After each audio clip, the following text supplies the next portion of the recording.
You're listening to Polymatic.media, episode 87 for January 2022. Welcome to the Polymaticast. Okay, are you ready for 2022? Well, I had to pause in my brain because, like every other little habit you have in January or partially through February, my brain wanted to say 21.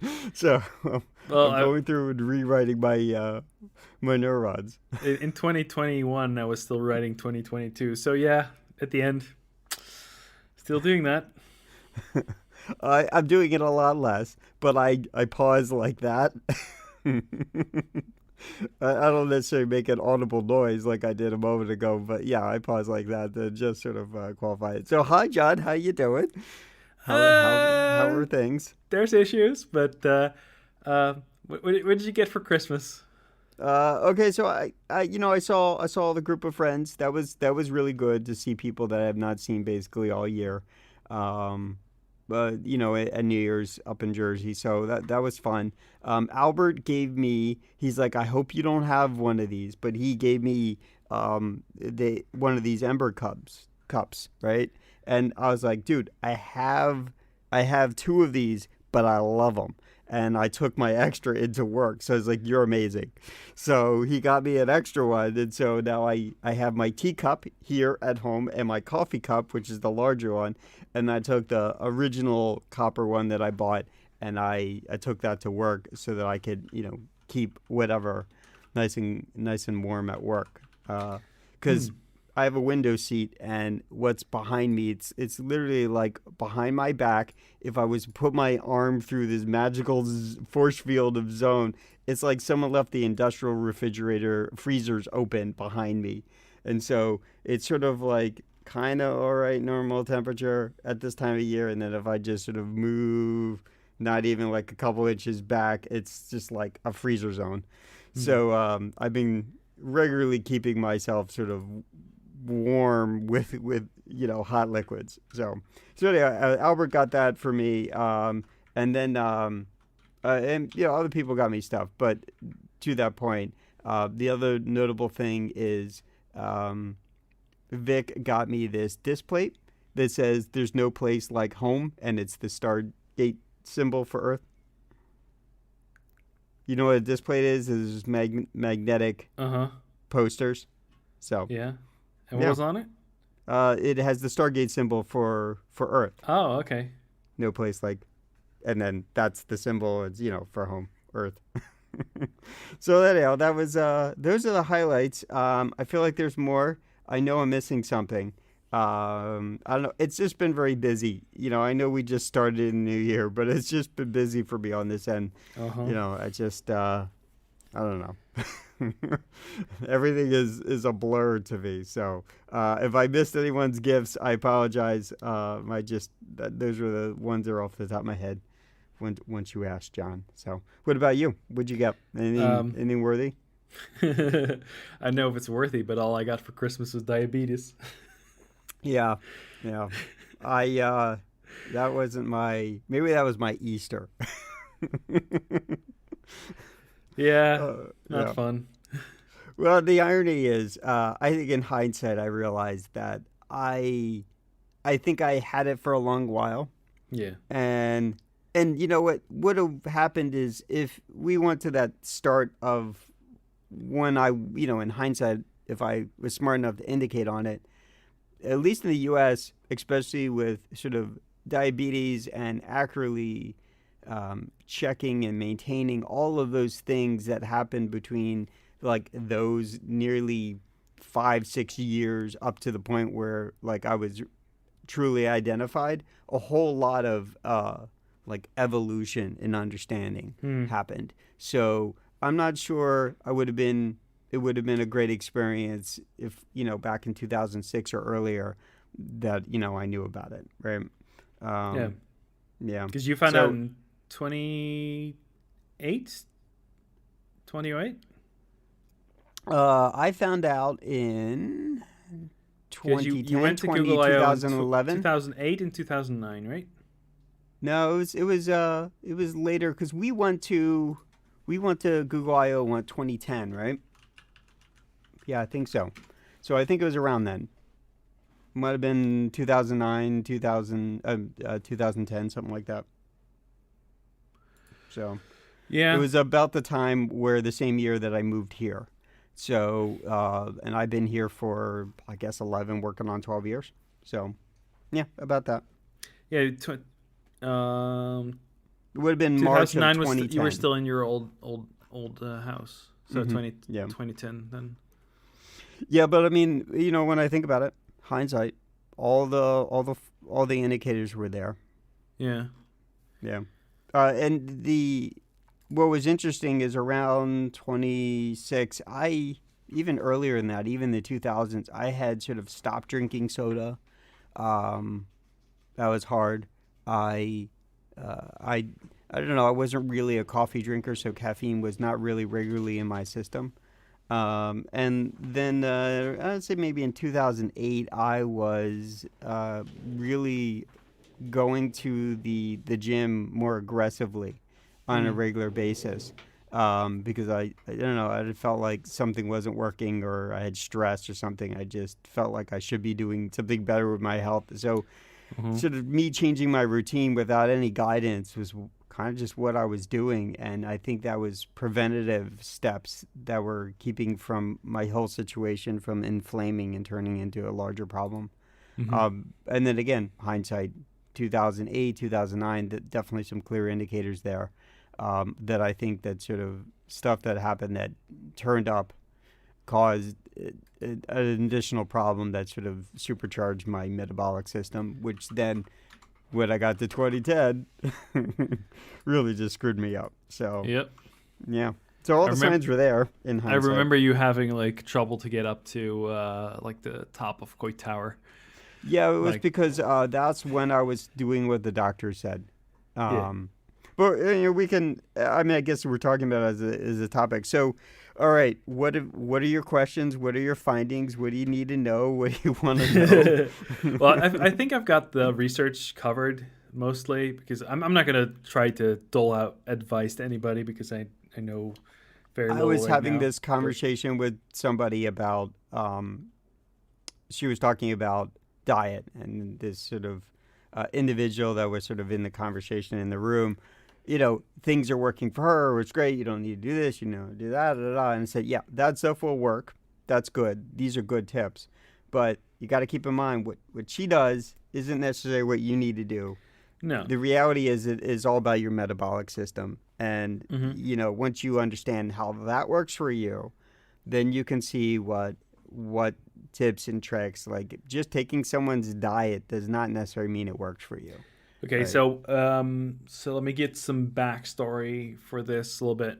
So somewhere in November, I had some eye trouble, so I went to the doctor to get the eye trouble checked out, and I was like, yeah, and I'm kind of fat, so I need to. You should probably do like a blood test to see if I have diabetes or something. Yeah. And he was like, yep, we're gonna do that, and we're gonna send you to the eye doctor, which I have like in 2 weeks. So Mm-hmm. uh, Probably a fun retina times. specialist and normal primary doctor.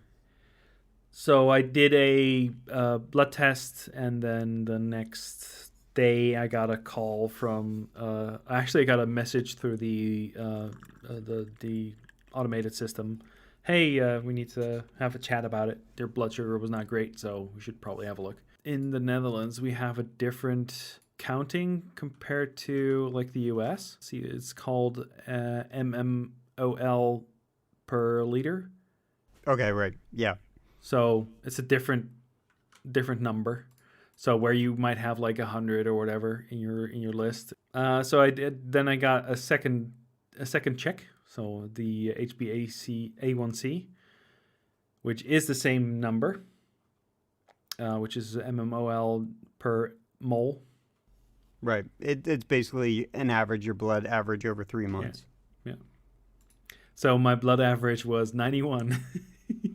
Which Is super super fucking high.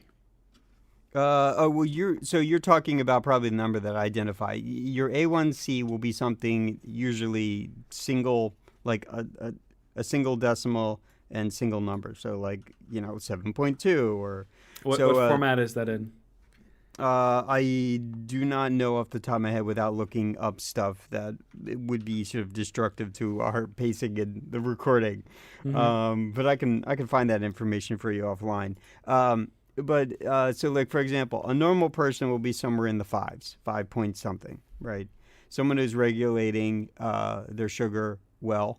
Mine was recently was 669, which is less than 7, so it's acceptable as a diabetic. But in my brain, it's not great.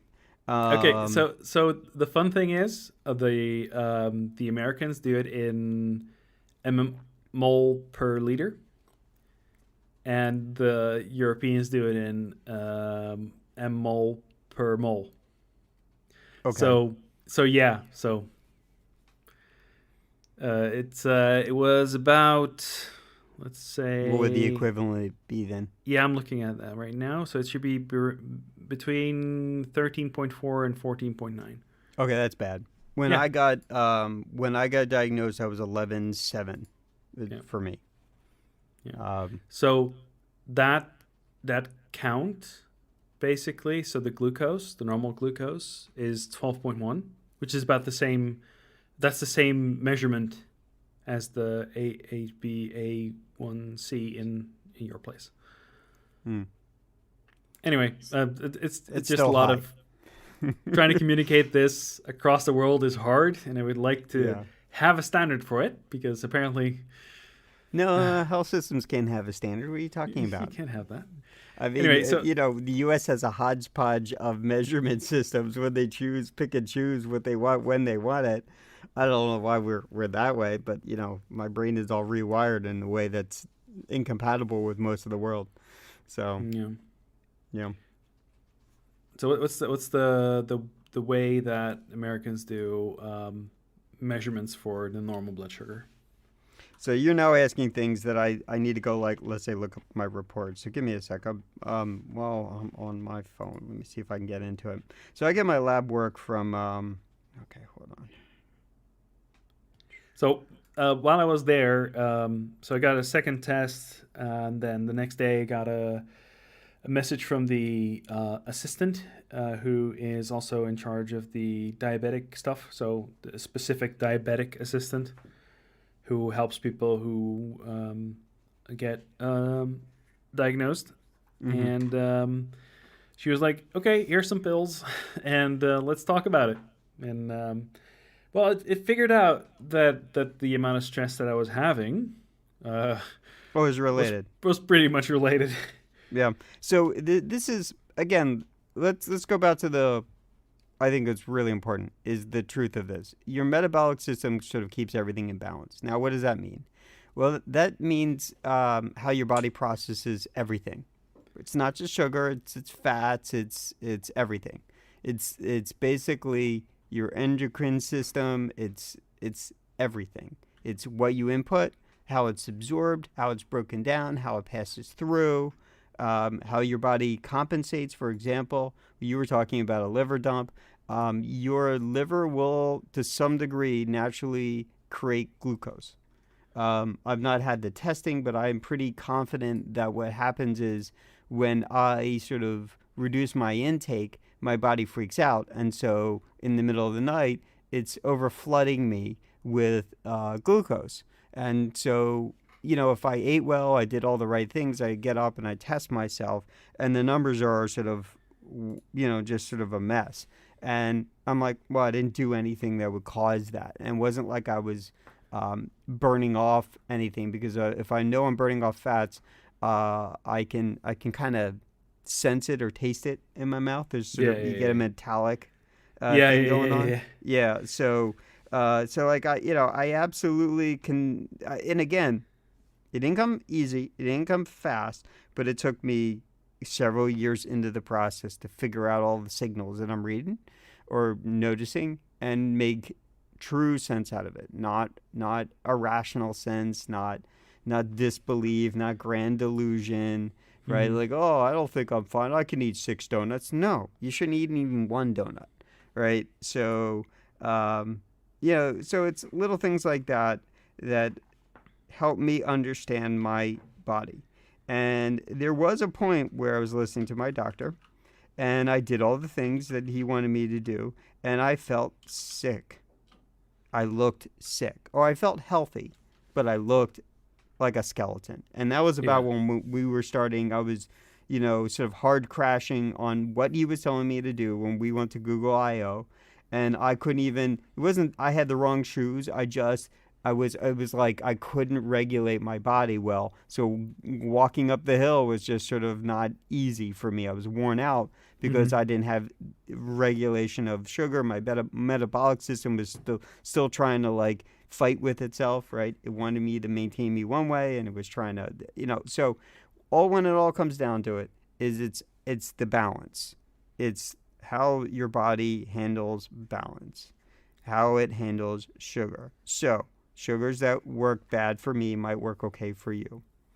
That also being said, being slightly larger than me physically, you are gonna have pocketed not just fats and sugars and salts and all that crap that's stored in your body for it to put off onto the side, a Uh-huh. hoard. You are also capturing sort of the little bit like snapshots of your irritable state or your happy state in the world at the time that you were doing that. That's all sort of in your fats. It's all Hmm. chemically there. So when you start burning through all that stuff, you're going to be happy. You're going to be pissed off most of the time. And so that screws up your metabolic system again, right? So, So, uh, so the thing is with that, so I used to be very big. Um, I think at my top, I was. Let me calculate that for you into freedom units. Um, yeah. 363 pounds. Okay. That's Yeah, I big. mean, you can improve there, I guess. For somebody who's like 6'1", um, that's kind of chunky. Yeah. So I lost about 45 kilograms since then, Okay. and yeah, and then last November, December, I started to notice some problem with my eyes, and I was like, okay, I need to go and have this checked out. Mm-hmm. And then I I had the same, had the, and I was very super, super, super stressed. mm-hmm. I was so stressed, having like almost panic attacks. So I mean that is the catch 22. Again, goes back to the metabolic system. Is when you put yourself under stress, you start to imbalance how your body reacts to things. And then what happens is your pancreas overworks or your heart overworks or something sort of gets way out of balance and it compensates as much as possible, but then it burns out, right? So your pancreas are filled with beta cells, and those beta cells are basically born with you. You only have a certain number of them, and once they're done, they're done. And so that's why people have this problem is that they do something to throw the whole metabolic system out of balance, and then that's why people get heart problems, or this is why they Hmm. get. They might you might inherit some of that. Oh Your yeah, I'm body, pretty your sure. your chemistry, DNA makeup might preclude you from one thing, but might lean you in another direction where you're going to be more Yeah, sensitive to my being my a both my problem. parents have diabetes type 2, so Yeah. So I mean, that's also it's almost inclusive that that is going to happen to you. That your body just can't handle these things. Okay, so I finally logged into and I'm looking at diagnostic test results. So I'm digging through my health portal to give you some measurement numbers based on my last lab work. Um, the health system around here is a little funky because I have stuff that comes from a doctor, and then I have stuff that comes directly from um, the place that does the lab work, and so it's hmm. very difficult for me to figure out, find where my results are when I want to look for them. Okay. All right. So let me look here. Carbon. Nope. Nope. Nope. Nope. So yours is in milligram per deciliter. Well, I want to look at glucose lab report. Good. Okay. So, all right. So, for example, This is, I don't know what the reading is though. So this is sort of unfortunate that we're trying to do this in the middle of the recording. I would have caught this stuff. I see milliliters, but I don't know what the measurement is of. This report doesn't tell me clearly what it's measuring. Was the glucose, but milliliters of what? Milliliters min. So I think it's milligram per deciliter. Okay, so maybe you're right there. So it should be around from. So it shows me, if I look at the glucose, whatever the day was, this was September of last year. It said 150 mg/dl high. Yeah. Yeah, that was whatever it was my day. How much was it? It was 152. Oh, that's pretty high. Well, that was for that day, Yeah. nearly 5 months ago. Okay. So A1C hemoglobin. Okay, so it's listed as 7% is what it was back then. They list as high. They don't have any context whether I'm diabetic or not. Mm-hmm.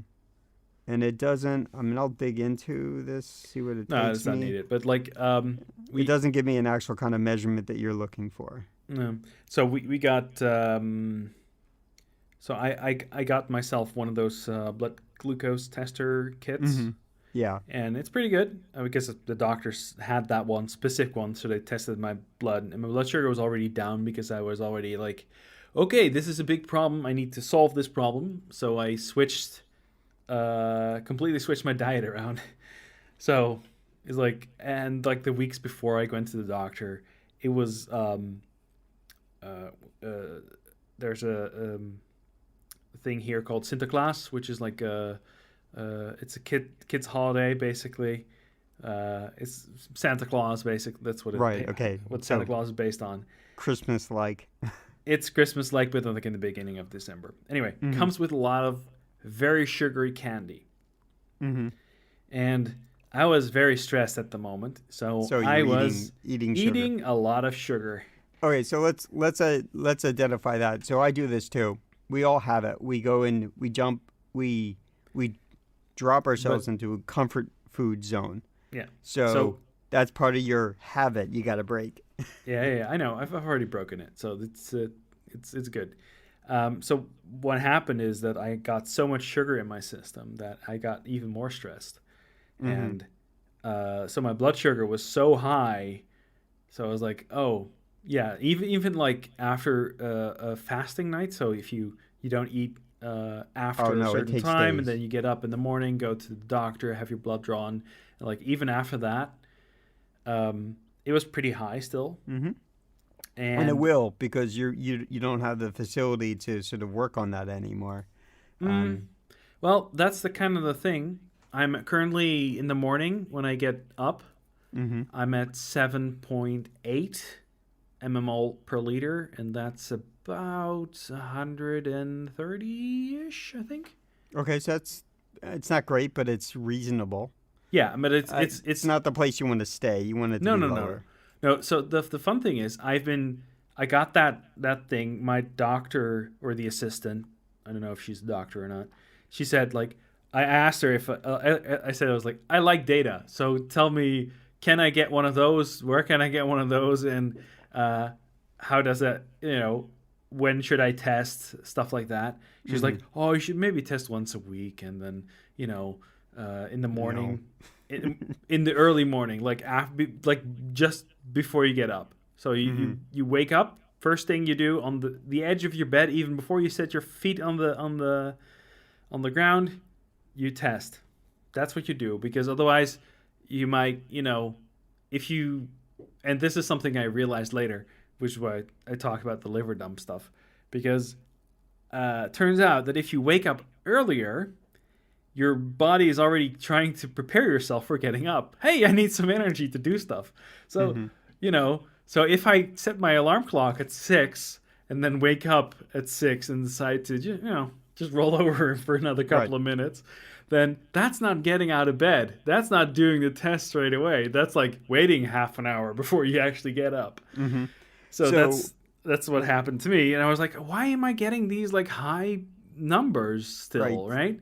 So I think a lot of I've people. reduced the amount of uh, sugar, carbs, and stuff to like as little as possible. I'm doing uh, almost at 1,000 calories a day right now. So if you eat late, that's problematic for you, for your body. It's going to start storing stuff away while you sleep. The other thing is, I think this is also part of why people don't realize, but they've been given the guidance for it. They don't understand why they're doing it. But they work out in the morning, not because it's a lifestyle timing thing. It's because that sort of countersinks that sort of glucose flood that happens in your system. Now, Mm-hmm. if you have a normal metabolic system, it's in pretty good balance. It will regulate that for you. Um, but finding a way to kind of keep that from happening is by a number of a couple things, which is one, when you get to late night, be careful of what you would take. So there's that. Um, you should get up. Your body should be wanting to get rid of liquids in the middle of your night. That's important. So you got to create a situation where you facilitate that a little bit. Because if that stuff does not leave your body, then it will stay there and will linger around and will be a problem for you in the morning. Yep. Anyway, so yeah, then there's like moments where I'm like, okay, so I know my blood sugar is probably dipping below the level it's been for like months. So Mm-hmm. it's getting to a point where my body is like, hey, I don't like this. I Right, want more sugar. right. Give So me you get these sugar. impulses. You get the impulses basically. Yeah, but I'm like super strict for myself right now. So I'm like, Mm-hmm. okay, not And doing so that. you'll be bitter about that as well. Yeah, but it also like triggers like because I'm also losing weight. Mm-hmm. Um, it triggers some stuff. So in the middle of the night, waking up at 3 a.m. and then not getting back into sleep because I'm pondering things. Mm-hmm. Sure. Like, You sort of the anxious brain where you got to figure out how oh to. yeah, that was not great. I had one last week. So Uh, when I got the booster shot, it kind of screwed me up for a night, night and a half. Where I was like, I'd sleep and then my brain would freak out, and then I'd be like back to, and then my brain would freak out, and then it would be like wake up, and then it would take 20 minutes to put myself back to sleep for 20 minutes, and I wake up and I go, all right, last time it was 3:18, it must be 3:38, and I go look up the alarm clock, and it indeed 3:38, and my body was basically, it's an indicator, right? My metabolic system's out of whack. It's reacting. My yeah, body is super tired, but my body's on alert, and so it's telling me wake up. It's not telling me why. It doesn't give me any that kind of indicator. explains it It because I sets got the me out of booster balance. last. I got the booster last Monday and like Mm-hmm. somewhere I think Wednesday. It was Wednesday or was Thursday? I think it was Wednesday, and I was like really, really off. Right. I'm like I It, it was not feeling it's great, and like it's I your still had like body the telling muscle pain. you it senses a radical change. And that radical change could be you are dipping down, your body thinks it's in panic mode. It gives you all the indicators, like it rushes your heart, it does whatever. And then you go and you test and you go, oh yeah, I'm fine. Right? You just Yeah. got to work on this shit, dude. Right? And that's it. So there are a couple ways you can create situations for yourself. You can work out on a regular basis. In those moments, you can go work out some more. And what it does is it forces your body into a behavior where it has to burn it off. Hmm. But you have to do things to burn it off, right? Cardio is okay. Lifting is fine. Anything that causes sort of not just one part of your body, but multiple parts of your system to sort of work together to achieve. That's kind of how you sort of force your body in a situation where it has to overwork. And in that overwork state, it's going to kind of clean up, filter out, right? And then it's going to want to flush stuff out of your system. Hmm. And these are all good things. But you have to have a regimen and you have to keep to it whether you like it or not. Yeah. Um, so that's really key. That being said, I'm not saying that I'm great at it. I don't always do it. I will put liquids in my body that do not have additives. So that's why I drink tea and I drink coffee a lot. Caffeine is a kind of causes a counter effect for you, right? So you got to be careful how much intake you have on that as well. Yeah. And I don't mean just in coffee, like in any format. Yeah. I've got some tea here, but that also has a caffeine similar compound in it. So Yeah. but like I'm drinking like enough because I have the Fitbit app and I'm keeping track of what I drink, how much water I drink on a day. So I'm trying to keep to that number. I do it by the bottles. That's kind of how I keep track of it. I've got a Camelback 1 liter bottle here that I use to. It's called the Shoot. Drink enough water in a day. Yeah. So it kind of helps me with that, and I've got some medication. It's called the glucophage, which is metformin, and we'll just. So when I was looking at my lab results, one of the other key things is like if I look at my glycerides, right? So like my cholesterol was low. So your body will produce some form of low cholesterol and high cholesterol types. And so I'm low in both counts, which is also sort of bad, right? You need sort of a medium level of each. And so that's why part of your intake is not to introduce those things. So my cholesterol is fantastic. So from a heart health perspective, I'm good. But my sodium is also very low, which again, to some degree is not wonderful for my body. There's this sort of, the lab results will tell you it's too low, it's too high, right? These are warnings. And there is, it all goes back to my original point, which is about your metabolic system and keeping everything in balance. You don't eat salty stuff because you're not eating sugary stuff. You don't eat sugary stuff because you're avoiding fatty and salty stuff. You have to have a little combo of both. You just don't need to do the same thing every single day. You don't want to set yourself up for bad habits, right? So a donut is fine inside the month. One donut. I don't even like donuts, so okay. But I'm just saying, is like as a bad habit thing. Like one is fine. Two is not good, and excuses for a cheat day to have 5 of them is not good. Same thing with pizza. Anything that is high in carbs, right? That reduces your breads, that reduces your pasta, that reduces your pizza, any of your doughs. Pasta is a dough. You just want to. Those are all bad carbs. So I've been using these for breakfast. I've been doing. I normally don't eat breakfast, so I've been doing these.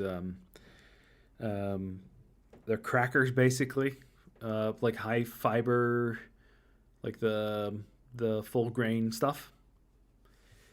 And okay, so I don't know what the nutrition labels look like in Europe. I'm sure they're very similar, but there are, when you take a look at whatever you're intaking, you got to check a couple things on the back of that label. You want to check what the serving size is. So that's important. So for example, I Amazoned them and it took them like 2 weeks before they showed up, but I wanted some Raisinets. I don't know why I wanted chocolate covered raisins, but I just wanted some, like a little bit of chocolate, a little bit of sweetness, but I wanted it to be really sort of micromanaged, controllable. Like, so I'd like 5 is all that my taste buds wanted, put a little sugar in my body. That alone right there is not even like a few grams of carbs. But so I got these, like, I don't know, while I was looking at it, there's like imperial chocolate covered things. And it says, oh, you can have 9 pieces. Okay, so 4 is fine for me, right? So I look at that serving size and say, oh, you can have 9 pieces. This will be what these numbers mean.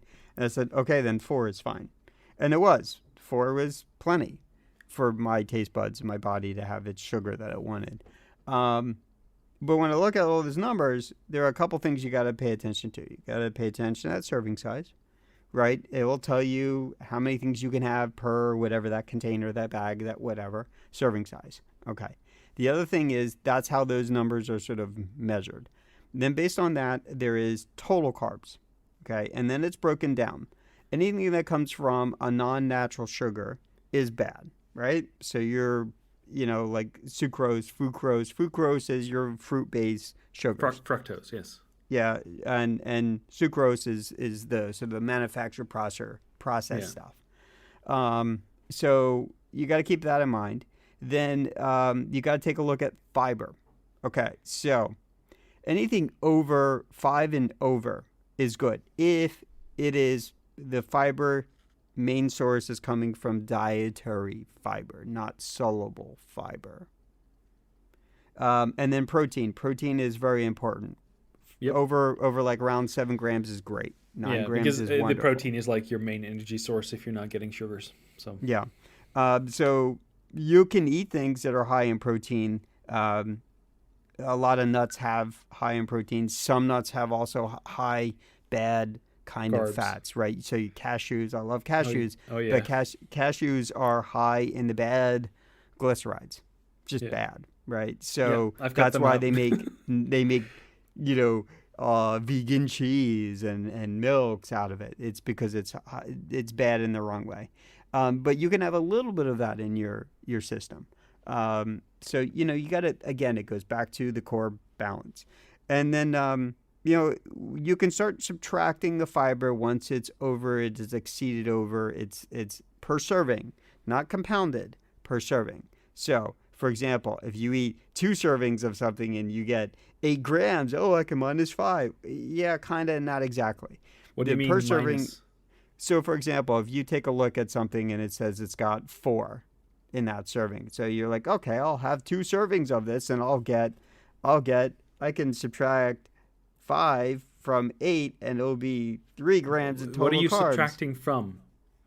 Oh, so anything over the fiber of 5 grams or more, you can, if your dietary fiber, let's say, was 6 grams, and Uh-huh. it told you that the total the fiber for this was 9 grams, right? Uh-huh. You can take the 7 and you can minus it from the 9, and you would get your total of two actual grams of fiber.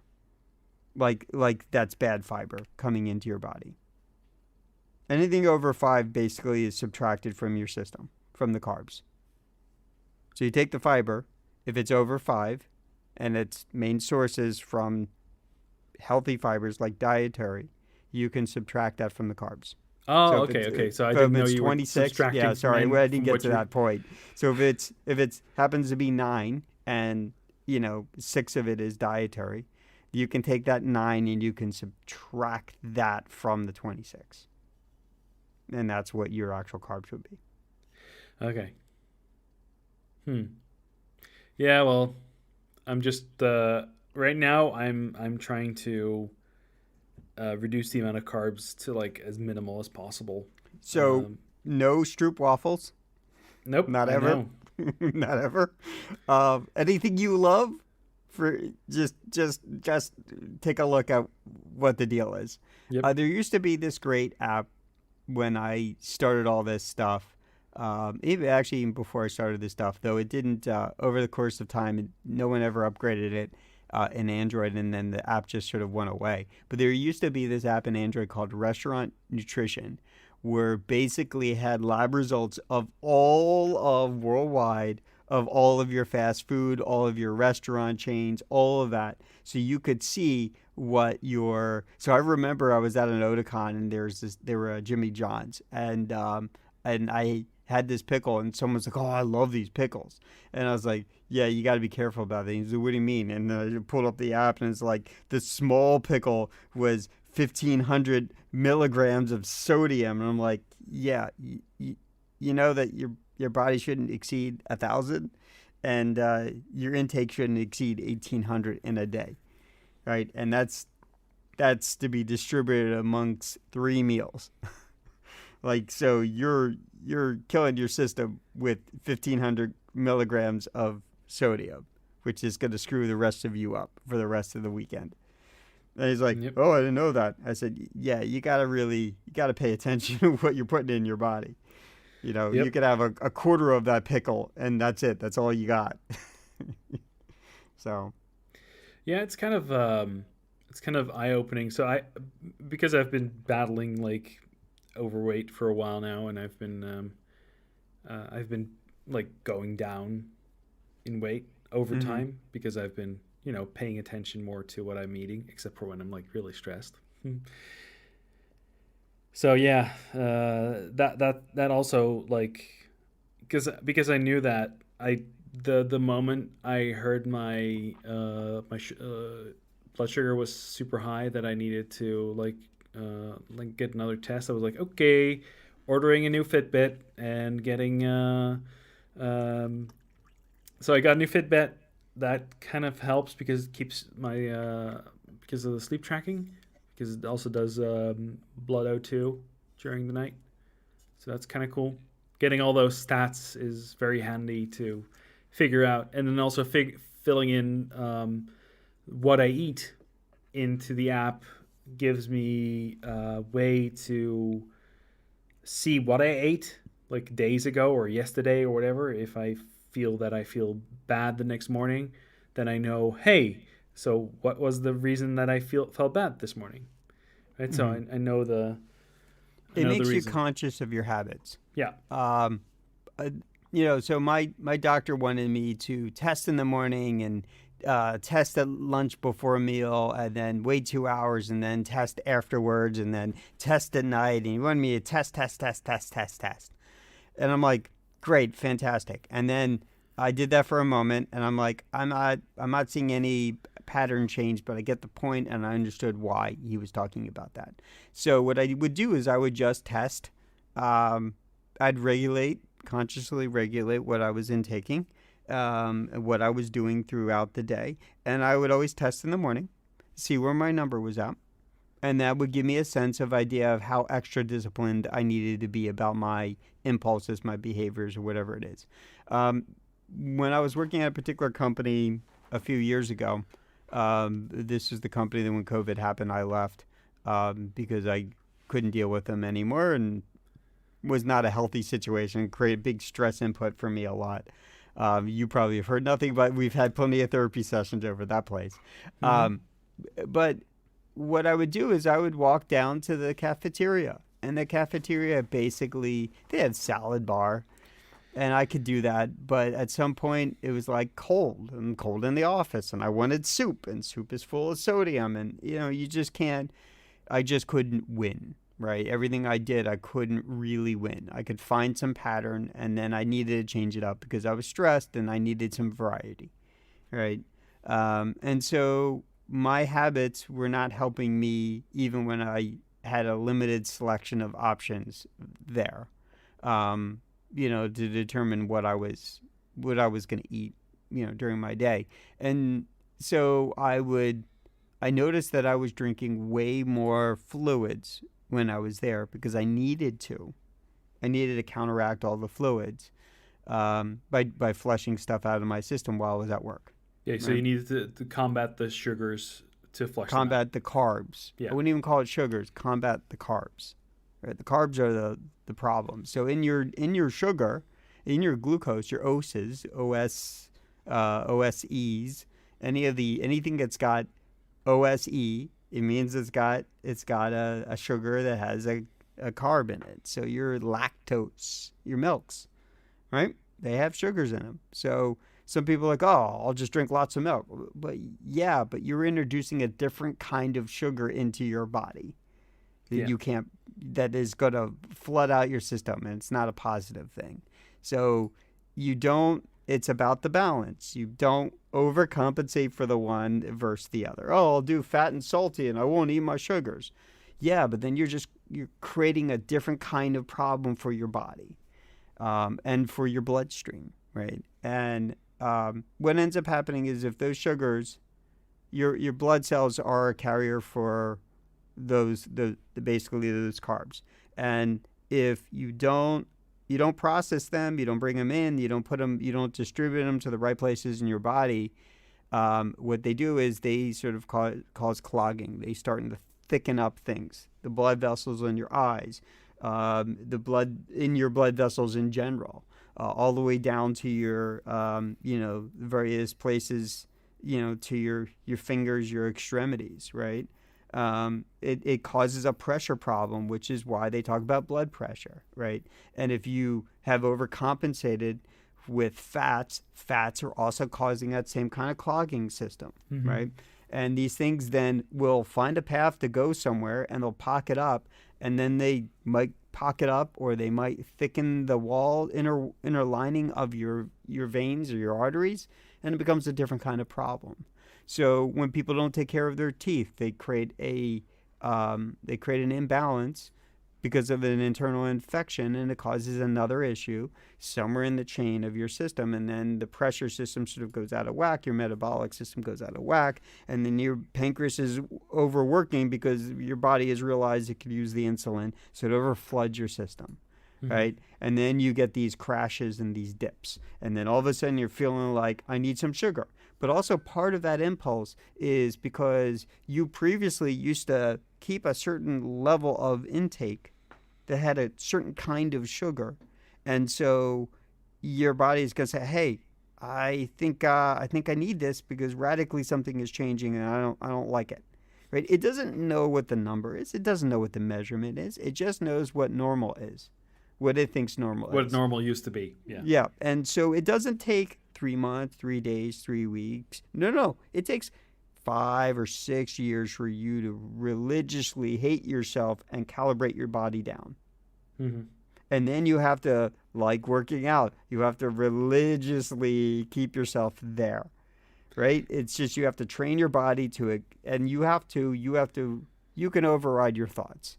Right? Your impulse is to do this. Got it. I think I had 2 times where I was actually crashing. I must have been drinking lots of water. I was on a good regular beat, and then I remember I was here, and my heart was racing, and I was kind of dizzy, tired, and then my body woke up and I was just like I was out of balance. I couldn't walk. I was walking and it was a little out of balance, so I was going down the steps. And I was like, okay, I'm going to go test myself and see where I'm at. And I was in whatever my number, it was like 67. I was in crash zone.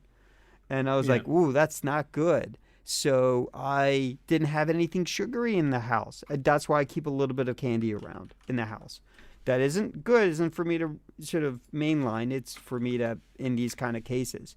And I will have a little bit of sugar. I had a couple little Reese's Pieces, like a handful of them last night. And so I took a bunch of peanut butter and I ate a bunch of peanut butter. And within 20 minutes, I went back to normal. My body, was coming up to, while I was still freaking out, the blood sugar was normalized. So there, you don't want to overdo it and you don't want to not do anything. And I find myself sort of indicating, I don't want to drink. I'm not thirsty. Yeah, but I'm gonna chug this, a quarter liter down. Yeah, but I don't want that. I don't care. I'm gonna do it anyways. And then after a while, then my sort of circulation changes. I feel it. I can sense it. And then I start to regulate. And then in 10, 15 minutes, I'm better. Yeah, so your 65 is about a 3.7 for me. So yeah, that's a bad thing. Yeah. So I think there are a couple things you want to find out what your nutrition numbers need to be. So this morning it was at 140 for me. Okay, is that in my your freedom units? Yeah. Okay. So I mean that's and when was the last time you ate? How long was you sort of? Was it over 8? Was it 12 hours? 16 hours? It was at 7. I Okay. think the last thing I ate was at 7. Okay. But so, but I'm also doing a waking up earlier and then having another nap. So I always go back to a thought when I used to do carpentry. So if you are, if you're sanding something, someone wise will tell you not to work against the grain. Mm-hmm. Because the way the nature of the wood is, it has sort of a way it grew. And if you work against it, you're going to meet the most resistance. And so you want to work with the grain, right? And so that becomes the Mm-hmm. same kind of thing, is that you want to do things that don't work you against the grain. You want to work with the friction that is in your favor. So you got to figure out what that is, and part of everybody's sort of athletic improvement. It doesn't matter whether you can lift X number of weight. That's more about your body's ability to um, put enough sugar to the muscles that lift things. It it's more about um, sort of the overall system, not the individual parts. So you have to kind of create a situation where your body is sort of getting regulation, and you're not putting the carbs in that hurt you, right? And so you eat a Snickers bar, you eat a quarter of a Snickers bar Monday. Your body's not going to get to that because it's not regulated well. It's not going to get to that working on those sugars until Sunday. That's how delayed your system is, right? That's how bad it is. So you think you're doing well on yourself on Monday, but you also in between also have to do yourself a favor Tuesday, Wednesday, Thursday, Friday, Saturday, maybe into next Monday, because your body doesn't know how to, or is going to refute and dealing with the carbs in your body. And so unless you create conditions where your body has to kind of work that stuff off in different ways, you always be working against the grain. And so the larger point of me getting about athletic improvement is I have less fat on my body, but I still have fat, right? And those who have a little too much of it, you're always going to be working against the grain for a while, because when you're burning off fats, when you're doing the right thing for your body, it's going to be burning off the fats that you stored. Yep. And so that's, intake is important. Intake is not to work against the grain by keep adding yourself to a problem. And the also working out and exercise, good exercise, will also help regulate an impulse for your body to want to basically burn those fats off. Yeah. So you have to create a culture where you're going to be successful. Okay, so I ran it for 40 minutes, hour, Something like that. Yeah. So let me just do the things that I've noticed, right? So I'm trying to stick to my low carb diet that I currently do. So I have to get enough protein and stuff.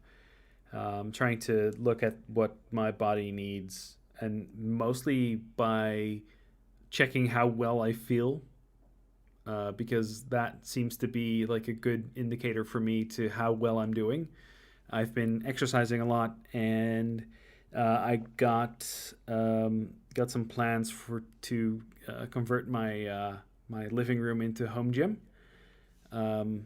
That is going to be a problem because everything is overpriced at the moment. So, yay! There is some sports stuff that is opening back up, but it's still a bit of a problem here. So I'm still planning on doing like the home gym. I do have a cross trainer, so that's good. The only problem is that thing is like a bit busted. So it was cheap. So I have it was cheap for a cross trainer. right. So you don't need a whole system. No, but like the way I attack a problem is usually I try to understand as much as possible about it, and then getting the data that I get from like the blood glucose in the morning. So I've also been doing like sometimes certain days I take 2. So I do it in the morning, and I do it somewhere in the like in the morning when I get up, and somewhere in the afternoon, like 2 or 3 hours after lunch. Okay. Yeah. Also, I have 2 times 500 milligrams of metformin, so I don't get it with 3 meals because it works around 3 hours, that dosage. I take it with whatever I consider my meal, basically the last actual meal. Yeah. Usually is my meal for the day. Typically, it's not the greatest of intakes, but yeah. So according to the doctor that I spoke to, it works around 3 hours. Okay. So I take 1,500 milligrams instead of 1,000. So and again, I take other things too that help. Fish oil, right? The omega threes help. Mm-hmm. My body regulates. That's why my part of why my triglycerides and my everything is my they're just low. Um, okay, so taking your measurement in the morning is good. It shows you where you are. It sets you up for how you need to behave. Take care of yourself going forward. So eating lunch and then seeing what the number is to know how you are afterwards is good. I think what's valuable is before you have any lunch, you get a measurement, and then you're 2 3 hours later you check it again. That's good advice because then you can see what your number was and how your body was dealing with in those 3 hours, 2 3 Mm-hmm. hours. So if you're at 110, whatever my number is, 110, and you're at 180, that's not great. You want to be, at least what I've learned is you want to be under 180, right? But if you're 110 and you're 150, that's better than being, and then you do this again tomorrow and you're 130, then something is working. And maybe somewhere in your meal combo is helping you. But also, you gotta think in your days before. Your body's still working on your past history, right? Mm-hmm. So that sort of feeds into what you eat today and what you ate yesterday and earlier in the week. Yeah. So So what I notice is that when I'm starting to lose weight again, that I notice the taste and stuff. So I know what's happening, but I mhm. also notice that during those days that it starts, then my sugar goes higher for some reason. So, Because your body thinks it's under, it thinks you're starving, right? that's hmm that's what it thinks it's happening, and you just have to let that happen for a little bit, and then your body will get the will be stubborn for a very long time, but after a few weeks it'll get the idea. Okay, okay, okay, okay, I understand, yeah, right? adjusting to like the new food, my new food schedule Mm. was hard, but like I'm almost like So it's been a month. I think it was Tuesday, was super busy at work and I didn't have anything all day. I had nothing but tea and coffee and water. Oh, And I didn't feel crashing, nothing at all. I got home, I started editing, and it was cold in the house. And again, even with the heater on, it was hmm still cold. And so I had more tea. I didn't have coffee, I had more tea. And again, water. And all of a sudden I felt exhausted. But I powered through it, and then my body regulated and it was fine again. And it was because it thought I was crashing. So it was like, go to sleep, let me read and adjust. And it wasn't like I ate anything that was bad for me. I hadn't even had dinner yet. I had like extra like club meeting. Like I had things going on where I was just, maybe this was Monday. It was just busy, busy, busy, busy. And then my body rebalanced, right? So it gave me these raw indicators like you're in danger, and I ignored it, and it all of a sudden I rebalanced and I was fine. And it wasn't because my glucose got flooded in my system. It was just because my body should have was stubborn about trying to rebalance. hmm So sometimes I'm not saying do anything where you cause yourself a problem or you crash diet, but you have to kind of, it's like pets. You have to kind of train your body to behave, yep. um, despite its reaction to how. Oh yeah, yeah. The first few days were hard, uh, but also mainly because there was a lockdown during Christmas. I wasn't really Mm-hmm. seeing family much, so that Right. kind of helped a lot. But then we had a dinner with my parents, and then my like I had some food. I made a ham, like I prepped a ham, um, and we had some potato thingies. Like, and I'm like, okay, that's a lot of carbs. Mm-hmm. Anything that's tasty, You like Mm-hmm. potatoes, you like this, you like that, you love pizza. Well, that's why. Yeah, Those yeah, are yeah. carbs. Also, my favorite dish at the Chinese place is gonna be sucky for me if I Oh, eat rice that. is bad for you too. It's all Yep, carbs. It's pure carbs. yep. So I I need to mean, find. even if you get naturally, you can eat some kind of rices, right? So even during like COVID, I learned how to make rice at home, and I have half the bag. It's still good, and that rice was more natural, particularly like Southern Carolina rice. Yeah, they have this full grain stuff that's like high in Yeah, fiber and so stuff. so let's talk about that. All right, so grains. Um, Look at the nutrition label. So people are like, "Oh, I eat kashi cereal," da, da, da, da, da, da. You And don't eat cereal. That's so bad for right, you. and I looked at people and I'm like, that's much better than you getting a bowl of Captain Crunch. I said, but you know what's better? And they're like, what? Not, just not at all. Don't put that in your system. But it's no, no, no. No, not putting it in your body is better than putting a healthier version of something. And oh, by the way, if you look at the label, it's only maybe a few carbs better. It's a little better input, but the result is still bad for your body. So you got to absolutely look at what you're eating. You can't just trade off something that's better, it's healthier for you. That's true, only to a very minor degree. You know what's better? Not eating that crap at all. No. So I've been doing so my breakfast has been three of those like crackers with Mm-hmm. and I know this is carbs, but they're Mm-hmm. like um they're it's a jam made of actual fruit, so it's a very thin spread of jam. I know it's carbs, but it's like then I don't Yeah, eat until lunch. even if they don't add sugar, you got to make sure Yeah, they this is don't add specific. other kinds of sugars either. This is the jam specifically made for people with diabetes. So Yeah, okay, so the glycemic index might be better, but again, it goes back to my previous statement. You know what's better?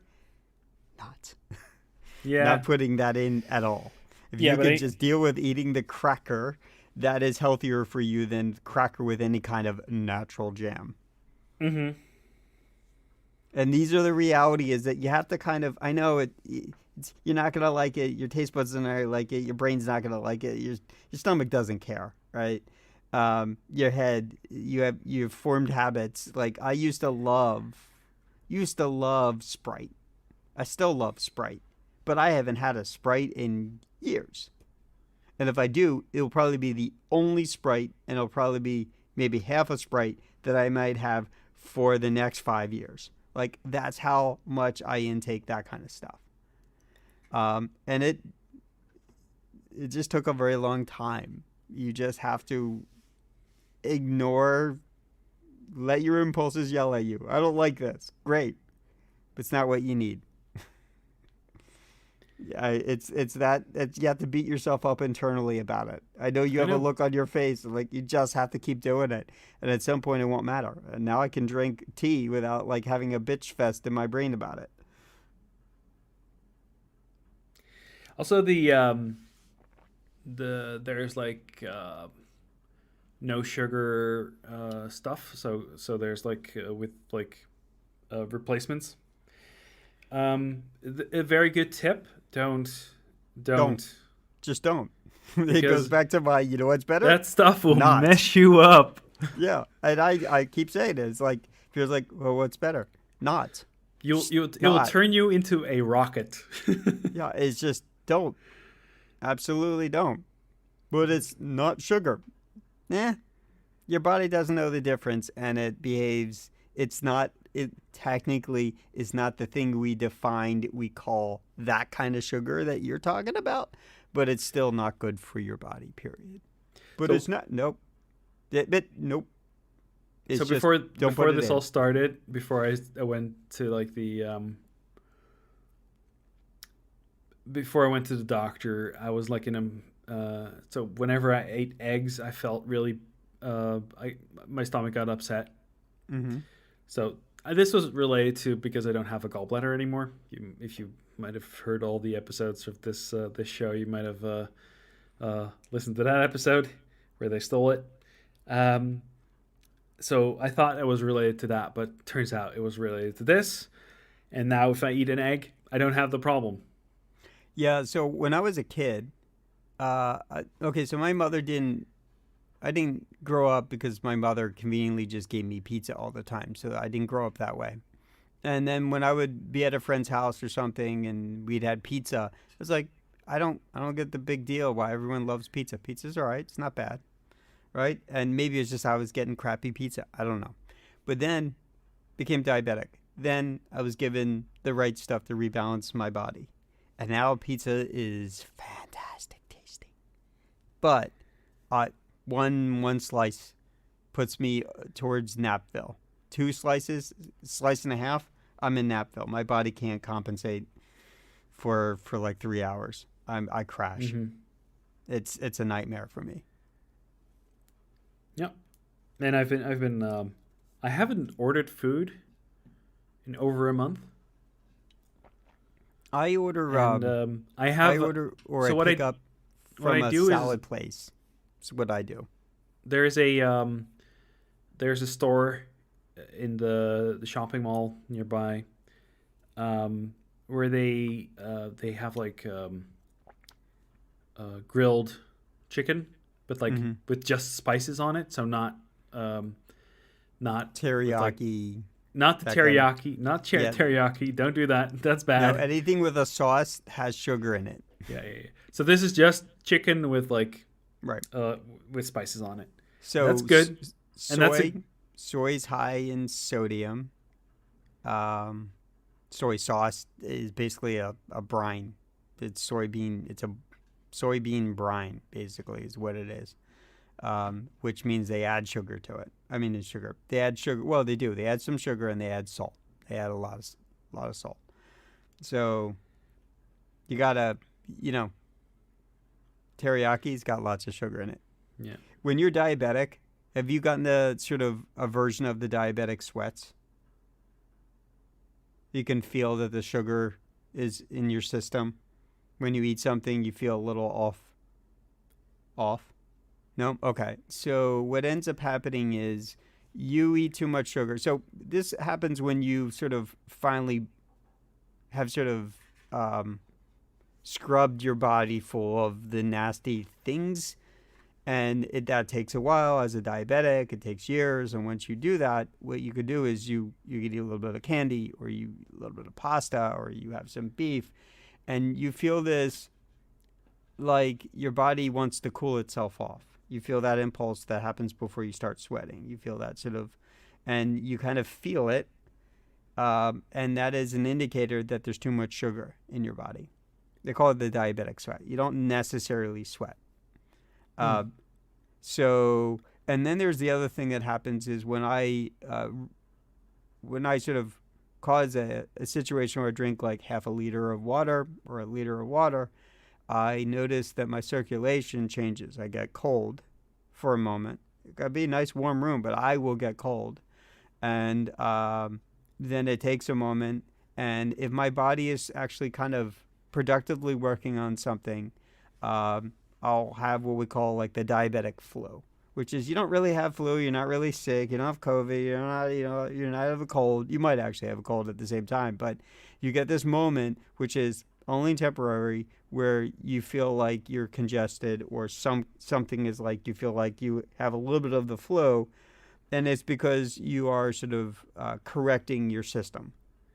Your Mm. circulation will change. You get a little cold for a moment. You feel like, you want to blow your nose, whatever it is. You might sneeze a bunch.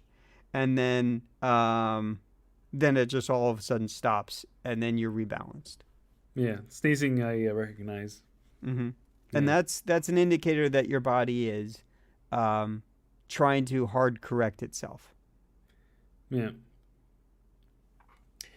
Well, I've been trying to just reduce the amount of carbs I get in my system and to like as little as possible.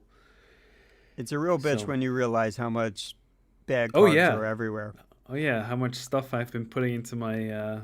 my body. Yeah, And there is, like I said, it goes back to the balance, right? I yeah, but haven't had any. even like what you consider healthy foods, right? So Oh yeah, like they still have some bad carbs. orange juice. Oh, orange juice is nothing but sugar. Yeah. Yeah. But like I need vitamins. I need vitamin C because I'm stuck inside all day. I need my fruits. I need So my I take vegetables. supplements because like I like apples, I like pears. They're sugar bombs. Grapes are sugar Yeah. bombs. Bananas are sugar bombs. Um, Oranges are okay. So you can get if you have an orange a day, that's fine as long as you have a pretty regular amount of like water that you're drinking. Hmm. Um, the body, they say the body needs 8 ounces every hour, right? You should have a liter of liquid inside your day. As a diabetic, I would say you want at least 2 3 liters. When I was at that other place and I was inputting bad stuff because I was hungry and I just needed to eat and I felt myself crashing. I was sort of always going on a roller coaster. I was always sort of over the top or crashing down, and that's why I regulated. I drank like while I was there easily a good 4 liters of water while I was there, and then I Wow. would come home and I drink probably nearly another two for the Wow. night. That's dangerous territory. No, but that Because was how I was regulating then. Now, but since then, I don't do that as much. I find that I'm drinking maybe 2 3 liters a day at best. And if I'm not really intaking much, I still try to get at least a liter and a half in a day. But I also get it in other forms of like coffee and caffeine. Though, I mhm. mean, there's liquid in there. The tea is more, when there's caffeine in here, that sort of causes, uh, your body doesn't exercise. It keeps the water more than it should. So it's not helpful in that same respect. It's liquid, right? It's like, oh, there's water in Coca-Cola. Yep, it doesn't count, right? There's Because it's also water in whiskey, but that's not good for you. yeah, no, it really isn't. Um, so yeah, I mean, it all goes back to the balance. All my rants. I mean, if you just cut all that crap out, it just goes back to the balance. Every time I talk about that, that's it. It's about the balance. Don't overcompensate. There are no shortcuts. I'll say that Yeah. again. Everyone thinks there's no shortcuts, but it's not sure. No, Steve, nope, just don't. But nope. Stop being in denial and just don't. Like that's it. It's Yeah. not hard. It is hard, but the It's super logic is hard. simple.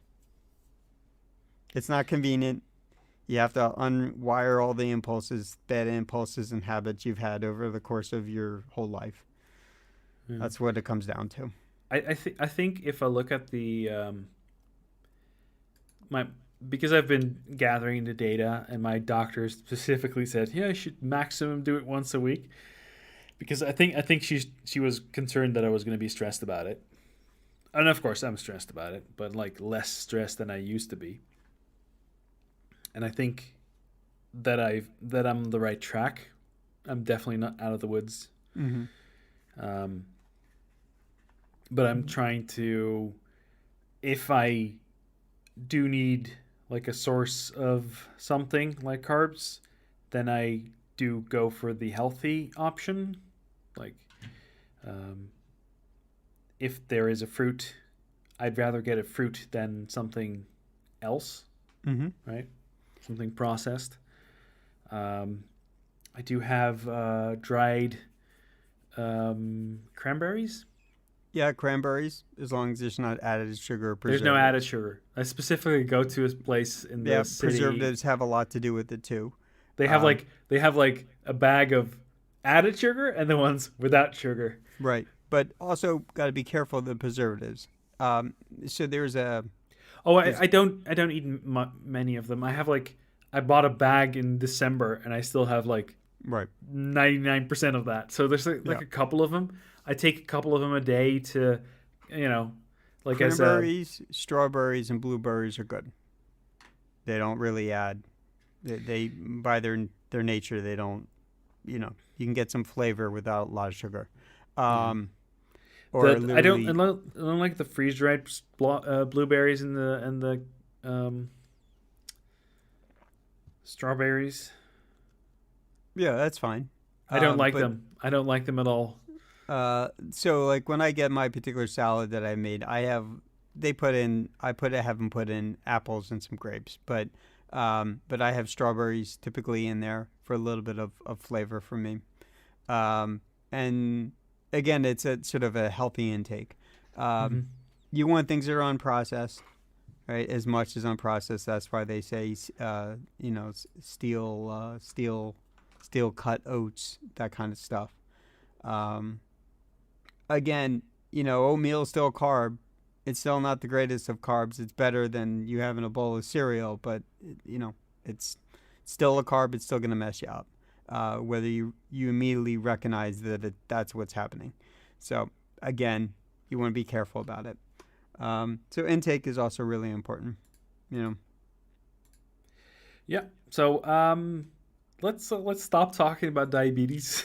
the beatus, the beatus. I'm in the process of fixing myself, so Yeah, like I said, just I think the only comment that I make, I probably made some version of this, is I listened to my doctor. I felt anorexic. From the diabetes side, I was doing pretty good, especially when I would come back from after like an Oticon. I had so much exercise and walking, like 4 miles back hmm. and forth from one side to the other all day. Probably did 20 miles or something in just a weekend, and my numbers always look great after after that for a while. Um, but that's not like what I needed. Was I needed to introduce some fats back into my diet, right? I needed some cheese. I need a little bit of butter. I just needed something where my body sort of balanced. So listening to my doctor is, he's very sort of extreme. You gotta do this, you gotta do that, and then he looked at the numbers. And then when I see him lately, I was like, yeah, I started to ignore you, and I started to put some fats back into my diet, and started doing this, and started and did this, and then I got balanced. He's like, yeah, well, your numbers look great. Like, so his same sort of extreme, like, this is what you have to do. He's like, keep doing what you're doing, Yeah. right? I figured And out what it was that was necessary for me. I'm still not perfect at it.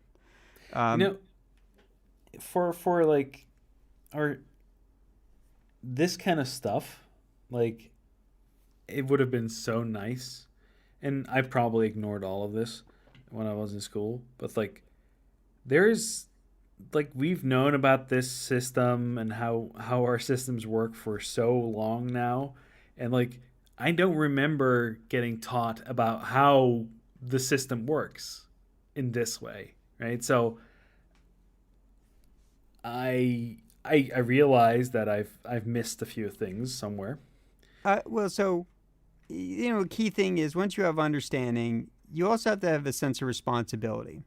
And you have to have a sense of responsibility and discipline, not sort of grand delusional denials, because that's what most people live in. They live in sort of delusional denials. So kids love their sugar, but they also have a pretty healthy pancreas and endocrine system that is overcompensating. Um, so some good habits, some bad habits. Yeah, there's absolutely people who would just have bad habits and they know better. When I look at like when I see people who are like they're loading their system full of like the most nasty stuff, right? And I'm like, okay, how long are they gonna live? Well, what ends up coming down to it is if you were to probably deep dive, you'd find that there's some psychological switches off or in the too extreme in the wrong direction, right? They're hitting that comfort zone. They're stressed. They're stressed Mm-hmm. because their body is having difficulty,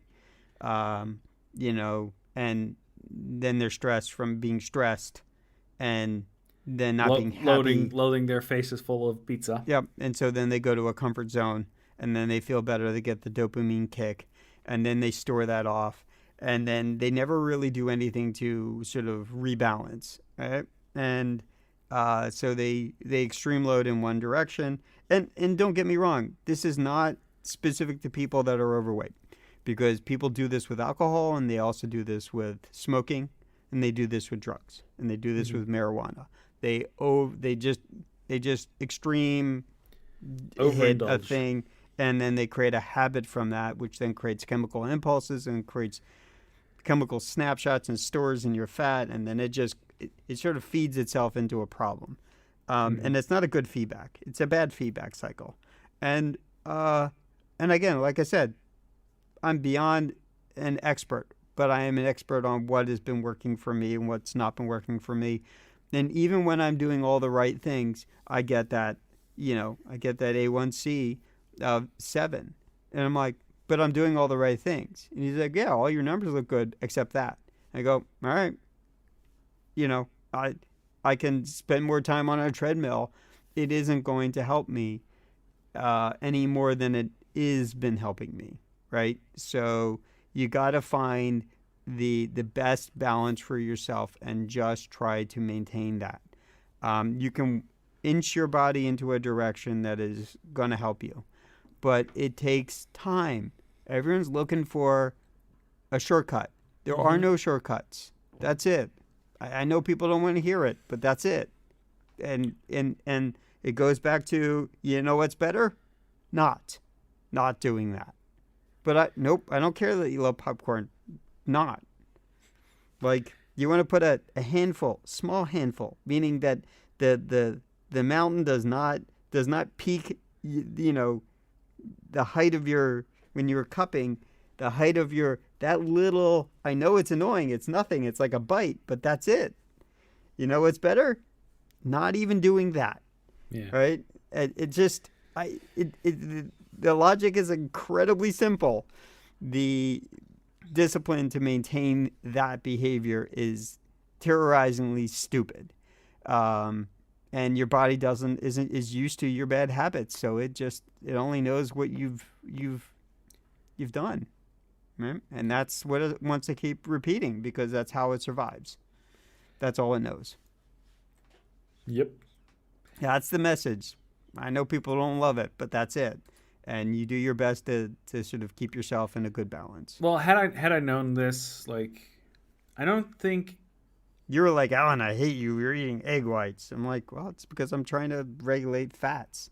Now Hmm. I'll eat a whole egg, but like when you were like, why do you always get egg whites? I said, because, I got to figure out what the hell my system's doing. Yeah. Like I'm in that situation right now where I'm like looking at what food does to me and what order and what Right. like. So that's I'm like your the nutrients don't get into your system until like a bit later. There's some stuff that gets extracted in your stomach, but like most of the Well, it's most. because you've clogged your system with other stuff, and you need to sort of clean that out of your system, and Mm-hmm. you just have to put things with nothing in it in your system on a regular basis, and eventually your body will let go of stuff. It won't be Mm-hmm. pleasant. It will take a year, but it will happen. But you have to hate yourself for a while. So after I started the medication and then doing the like changing my diet, Yeah. if I wouldn't have lost the weight like the 45 kilograms that I've already lost, like I don't think I would have been able to do it. Like I've already gone through like an adjustment period of like changing up my diet, Mm-hmm. right? So I already limited the amount of like uh, home delivery foodstuffs for a while, and I like I think the last time we recorded, I ordered pancakes, Mm-hmm. right? So um, that was not great, I had but I didn't know I was diabetic then. I so I think the last time I had pancakes, obviously it was last year, but I don't know, maybe it was October or something like that. I was happened to be um, up that way, and I was like, oh, I want some pancakes, and it'd been months, right? So I had pancakes this month, right? Because I was in the area, and I was like, oh, I'm driving by this particular place. I'll order and I'll pick it up. And I enjoyed the pancakes, and they were good pancakes, but I also felt like crap for a little bit, you Yeah. know. And again, Also, the pancakes you get like American pancakes are very different from the pancakes we have Sure, over if you here. go to So IHOP, it's not they it's literally capital CAKE. It's more cake yeah, yeah, than yeah, yeah. Yeah. pancake, So right? we get It's lots like of hearty. people are just like, "Oh, but I love my strawberry cheesecake pancakes." And I'm like, "Just get pancakes." No, no, no. I have to have my five desserts all jammed into stuffed into my pancakes, plus some of that, plus some of this. And I'm like, "No. That's I mean, it's absurd." Like IHOP makes good pancakes, but they also make tremendously bad everything else for people. Yeah. They are not helping the sort of diabetes of the country. Yeah. Yeah. So I got a new cold brew thingy in Mm-hmm. yesterday, Mm-hmm. and I'm ordering some beans Mm-hmm. from a local store. Yeah. Ethiopian or Hawaiian, probably. Yeah, Kona. I need to find the place that was for. They used to have Kona, just sort of generic Kona in from the market, and they don't have it anymore, and they haven't had it since COVID. So I need to go source myself some Kona beans because. I'm just gonna. I need to get a grinder because the grinder I had, I used for some experiments, so I need to Mm. replace it. I can't really do any coffee grinding in that thing. So, I think the price has gone up, but I my particular grinder was like $50. I think it's not like yeah, eighty they're not bucks now. expensive. I just Yeah, need to you don't get need to one that spend I. $300, but get yourself like I have a Cuisinart burr mill Oh, that's perfect. there's a coffee store in Gouda that has like beans and stuff. Where you can get like whatever you want, basically. Hmm. I'm thinking of like going there and asking for a grinder that they have that they sell. Oh, So okay, got it. they Yeah, probably know what kind of grinder I'll there need. are. I looked at it. I bookmarked them on Amazon. They're like $300, like Italian No, brand. Best I will grinder get you just get get ever. Yeah, and I'm just like, no, a this simple one this $40 one that I bought. because I there's also the chance that I don't like it. what the Cold brew. what? I think you got to figure out how to do it right. Yeah. I think that's the key thing. Um, I've gone to restaurants where people are like, "Oh my god, the cold brew is so great," and then I try it and I go, "Uh huh." What do you mean? Uh huh. Is that no? I'm trying to be a snob. I can just tell they didn't. They left it in too long. They did this. They used the wrong kind of blend. This is the wrong. They did a dark roast. They should not do a dark roast for cold brew. And they're like, the only reason I know this stuff is because I've been making it, right? Yeah. Or at least I know how I like it. And it goes back to balance. It Yeah. should be balanced. Goes back to experimentation. It, I it like goes back to knowing what experimentation. you need to know about it. And Starbucks makes a pretty good okay cold brew for, Dunkin', it's like water. You get stuff from the local little, wouldn't mean anything to anybody else, but you go to a Wawa, it's not bad. What was the one that Linus Tech Tips used to sell? Mar, you know what I'm talking about? Yeah. Madreas or whatever. Madrinas. Madrinas. It's not that their stuff's bad. It's that they spend a lot of time putting sugary flavors around it, and then they carbonate it to put it in cans, and it's not great. It's not. It's not Yeah. great. Um, and it's really not hard to do. I don't make drinkable. I make a concentrate, and then what I do is I take a mug like this, and I put a little like an ounce of my concentrate, and then I add my hot water, or my cold water, or whatever I want to it, and that's how I can control the strength of what I want.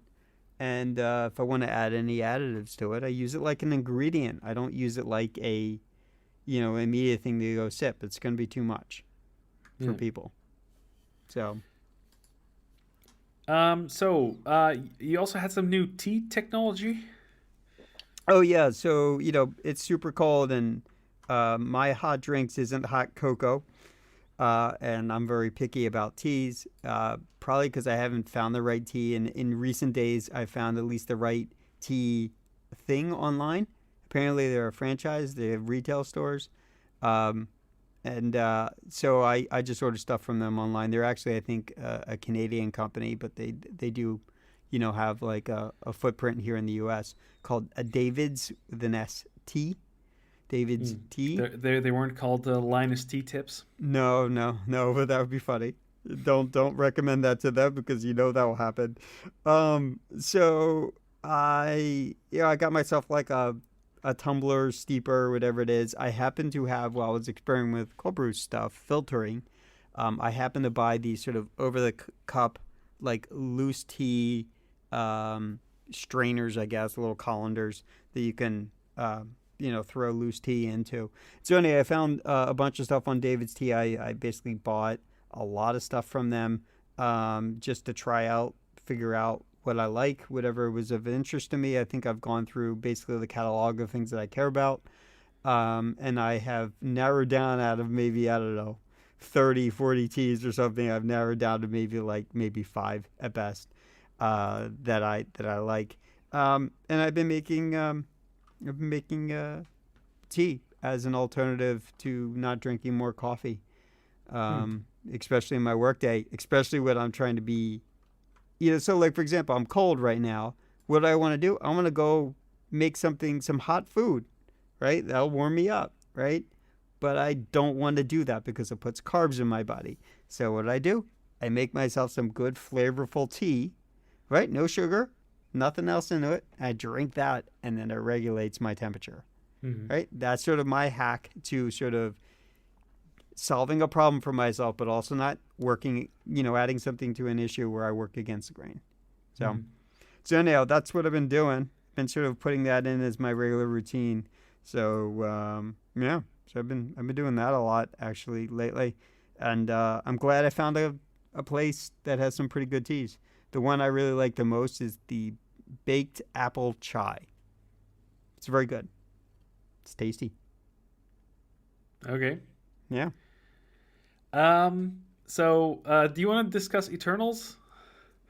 I mean, I watched it. I watched it last night. Though work called, so I didn't watch it like one sitting with all concentrated attention. But I basically mostly watched it last night. I watched I thought it was pretty I watched good. it yesterday too. I Yeah. watched it while I was doing some artwork. So Yeah. yeah, it was okay. I'm not going to spoil anything.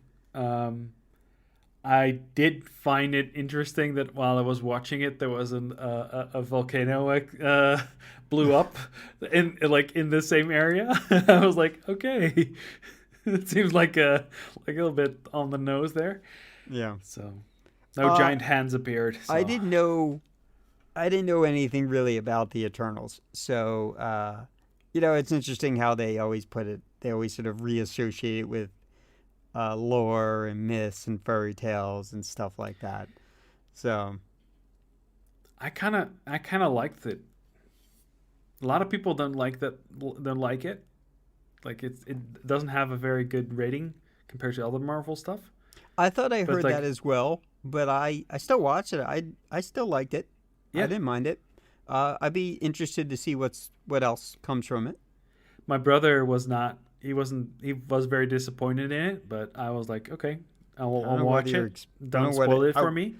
I wasn't expecting anything, so for me, no, it was not like I think that's. I went in with the same expectation. I was like, I don't know what's gonna happen. I haven't watched a movie like this in a while. Like, it's more fantasy oriented, and I'm like, okay, I'll just watch it. Same with like. I don't have this on the list, but I read a new book from Neil Stephenson. It's about a climate change project where they shoot sulfur into the air to try to fix the climate. Basically what the volcano is doing right now. And it's called Termination Shock. It's a pretty good book. And it's not my normal cup of tea because it's not really science fiction. Because, we could do this right now, right? But it also has a very distinct Dutch link, by the way, because one of the main characters is the Queen of the Netherlands. So, yay, I guess. Very you. No, not very me. I'm about as I'm not. Let's say I'm not a fan of the Royals. Mm. They have a very sketchy history. So yeah, they. But the way they chose it, and because the Netherlands below sea level, and for like most of it, and like it works in the story, but like I came into it because I've read others of his stories. I've read Seven Eves, Reamd, Fall Dodging Hell. There's some other ones that I want to get to at some point because they're older. Um, and I think he's a very good writer. And I just picked this book up because it was recommended to me. Like, hey, there's going to be a new book from him. And I just picked it up. And I was like, yeah, this is not my normal stuff. And I think with Eternals, it's the same thing. It's not my normal stuff. Mm-hmm. There's lots of hand wavium. This is just how it works.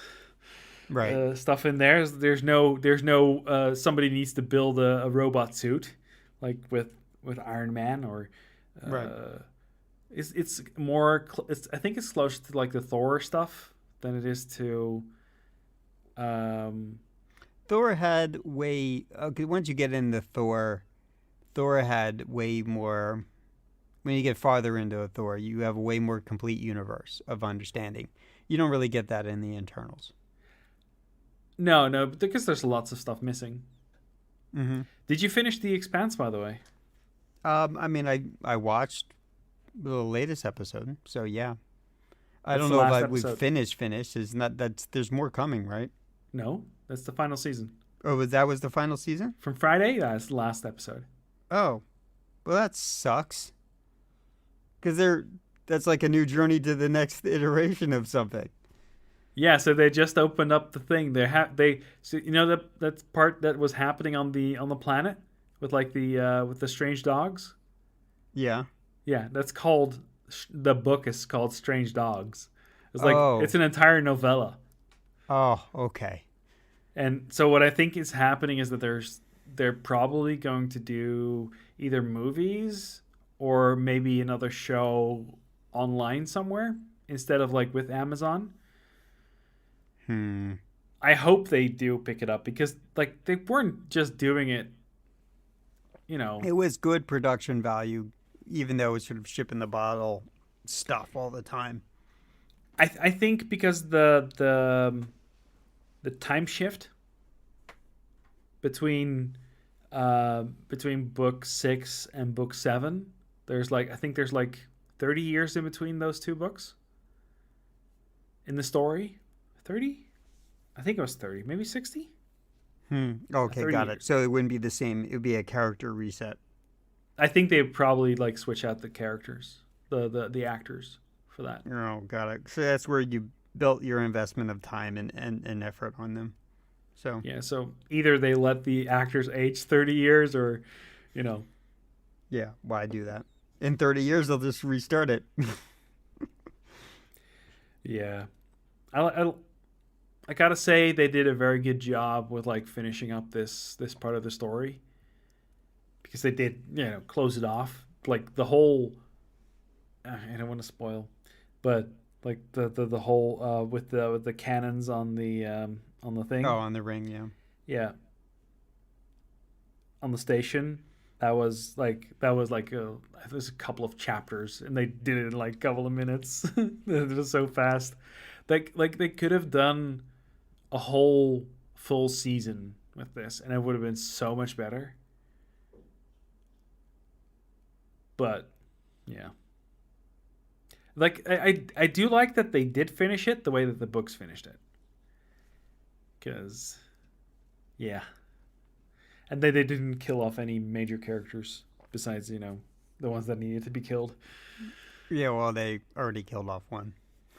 Yeah, but that was Of for a reason. Yeah, let's not right, get into yeah. that one. Yeah. Do you want to talk about your house project? Yeah, I started moving money around, and so that at least I can do a deposit and plus deposit plus expenses plus people's. Let me, needle you for this and that. Um, I have not gotten it to a point where I just can write big old checks. I got to go over to the bank. I got to look at pre-approvals, all that stuff. Got to go sort through that. Hopefully that all turns out to be in my favor. Um, and then once I have that, I can actually take some actionable steps. I looked at a couple. Let me rephrase that. I looked at online a couple of the available options. In the past, they're building brand new sort of townhouse development real close to where I am right now. But they're asking for more, like a couple $100,000 more than they probably should, or at least $150,000 more than they should. Mm. And that's just because of the way the market is right now. Yeah. And if you go to places where they give you a little bit more square footage, um, they ask for like a full 200,000. So it's like they're not asking too much for while they're trying to rip you off, right? Whatever. And then there are sort of like the town next door, which is real close by again from where I'm sitting. Um, it's a smaller little town that you sort of pass through. The houses are a little less in square footage, a little more cramped together in terms of the townhouse stuff. And the ones that they have left are the end units where they have like a third floor. Um, so they have extra square footage and the prices are more reasonable. And then I looked at places online that were a little farther out. The farthest being about maybe about just under 20 miles, about 18 miles away from here. Much smaller town. Um, a little farther away from the area, but not significant. Probably about 15-20 minute drive. Um, and they have new construction, and you get a little bit more square footage. But I've not physically walked through those houses yet. When you look online, these places look big by the picture, and then you go walk through those houses, and they feel small. You know, so I started that process, and I've at least identified some areas I definitely want to look at when I'm in the position to start. When I'm pre-approved, and I can start writing big checks and actually taking some actions. But I'm seriously thinking through that process, which means that I finally will have to start. Once I've sort of committed towards a direction, I'm gonna have to clean up the crap in the house. At least that I've sort of built up. Obviously, Mm. the gear that's sitting here, I'm gonna take that stuff. But like, TiVo and projection screen, I'll probably that one has been sitting down here. It's for a while. I'll probably get rid of that and get rid of that other furniture that I sort of inherited from past roommates. They sort of abandoned crap with me, and they were in good shape, and I took them, and I'm like, I'm not going to want that in a new house. I have a feeling when I move in, I'm going to take all the things I want. I'm going to get rid of everything else I don't want. And what's going to be left is a very fairly empty house that I'm going to slowly fill it up with the things that I want in the most minimal needs possible. You know, so that's it. That's kind of I'm really taking real steps forward to do it. So Yeah. I'm not So, just talking but about it and being pissed off about it and dealing with. My intent is to live alone.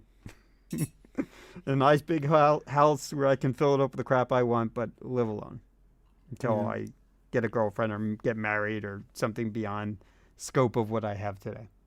yeah, it's a good move. I need a garage. I would like to have a driveway versus like a shared driveway. Um, that's the one particular house. The other one, it's like they all sort of have where they give you a lot of townhouse, and they put the garage on the backside, and everyone is sharing sort of a garage, a very tiny but sort of garage driveway alley.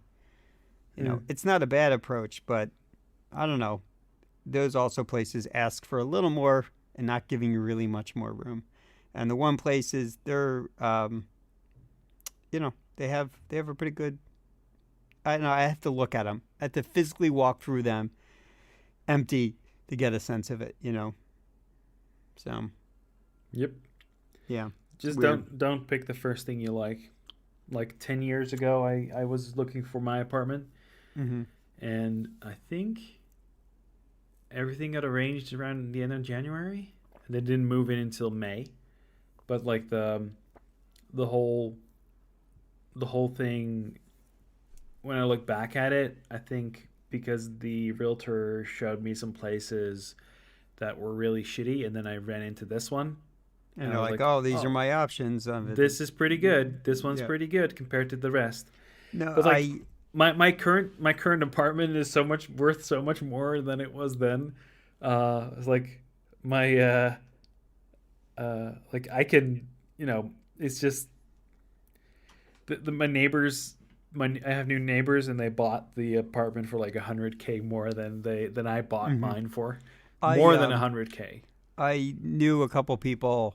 They were in sort of the auto club, and they were like, they bought new houses, and he's like, yeah, he's like, I was one of the first people to sign up in the neighborhood.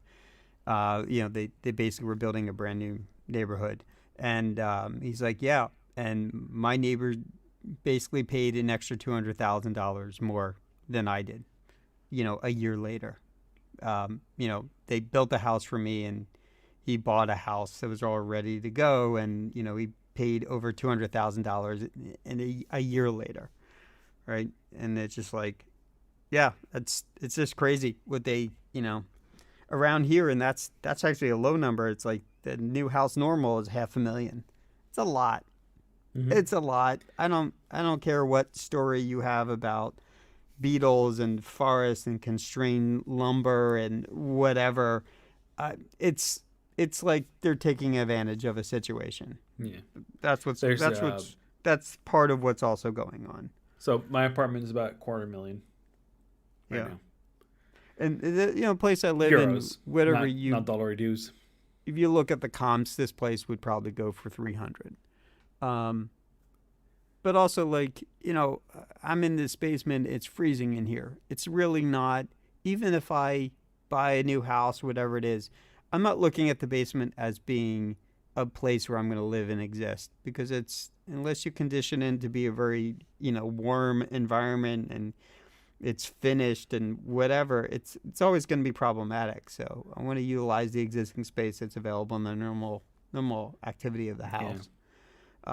I grew up in a place that was 2,300 square feet, something like that, and as a kid, it felt normal. And as an adult, I felt like a giant when I'm walking to visit my mother. Like, and I'm not that tall. It didn't feel so humongous like it was when I felt like a kid. And to me, 2,300 square feet seems pretty normal to me. And here I live in a place that feels smaller. But it also feels smaller because I share a space with a person who likes to fill the whole room up with crap. Right. And so I can't get away from feeling, my environment feels small. So, I'm going to go someplace and I'm going to look at it completely empty and look at the shell, look at the box and go, yeah, this doesn't feel big enough for me. But, they're all going to feel that way, no matter how many they go through, unless they're an extra 1,000 square feet, right? It's always going to feel small. And even then, extra 1,000 square feet, like, that's great, but I don't think I want to pay for that.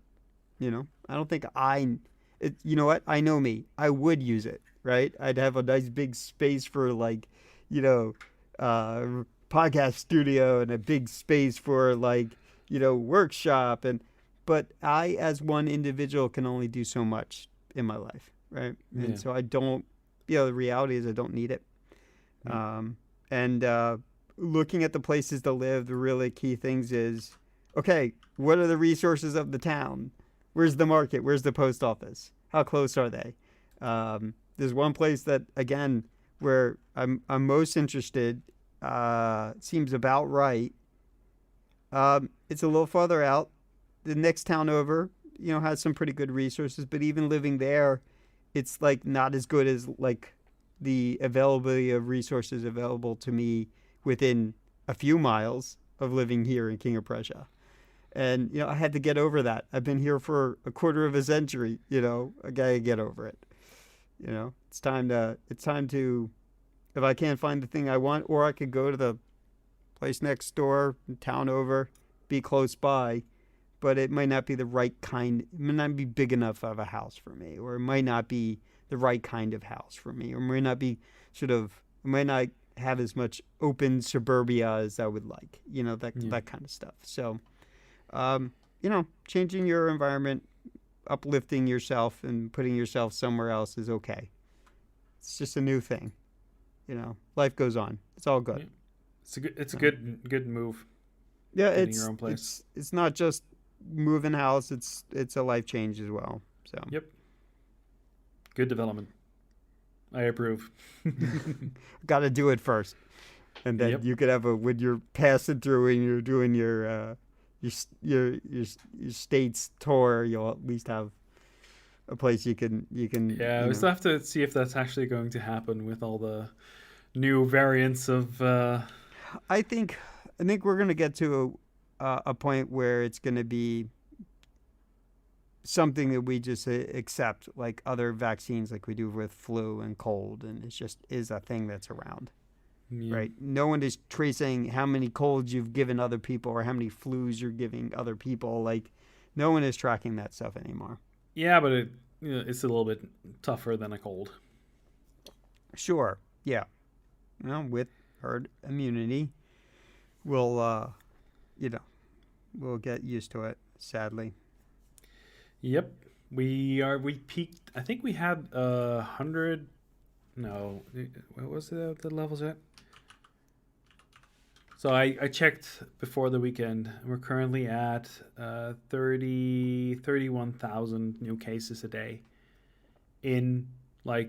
That was yesterday. So 31,000 new cases a day. And I think we're at the highest peak ever. So this is in a population of 17 million people. So 31,000 is quite a lot of people that are getting infected every day. Well, And that's just the ones. That's just the ones who go for a test. Yeah. And there's I got a good TikTok this week, so there's people that didn't realize that even if you get a very thin red line on the location of your test, that's a positive. Right. And people have been doing tests and then not saying that they're negative, but there's a line there, and if there's a line there, then you're positive. You should probably get another test. I must be a carrier because I've not been affected once, not at all. Now I may be part of cold or flu or just cold weather or something that screws me up in general, which is like a yearly thing. It's not unique to this situation.